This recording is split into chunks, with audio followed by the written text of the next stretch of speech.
Hello guys, have a nice day. Shout out ko lang sa aming pananim na palay guys. Ayan, thank you Lord. May bunga ng aming pananim na palay. Ayan, buhay sa probinsya.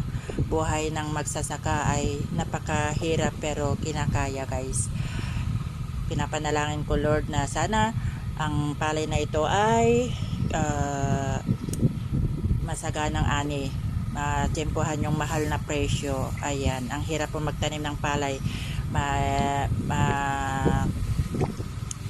Marami kang dapat alagaan ang ating pananim na palay para siya ay maganda ang ani guys. Ayan, bibili ka ng fertilizer, mga gamot sa palay guys para sila ay lumaki ng malusog. Ayan, thank you Lord kasing lusog ni Sweet Mal yung mga palay namin.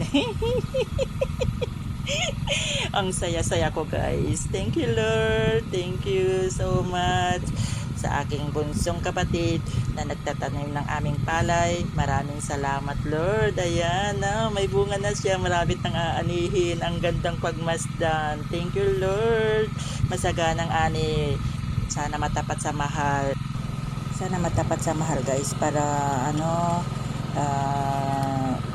medyo masulit naman yung aming gasto dito sa aming palay.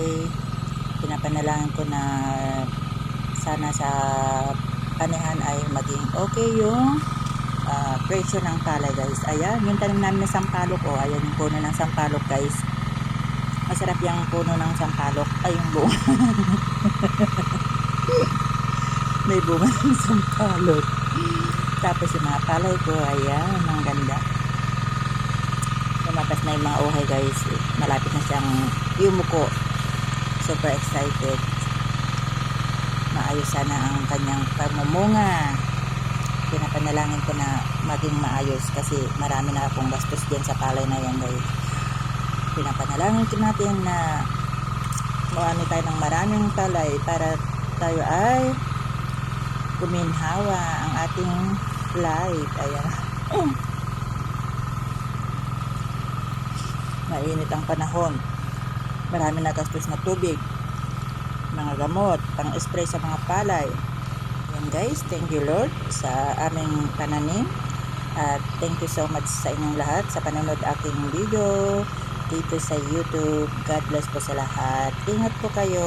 Ayan, thank you so much.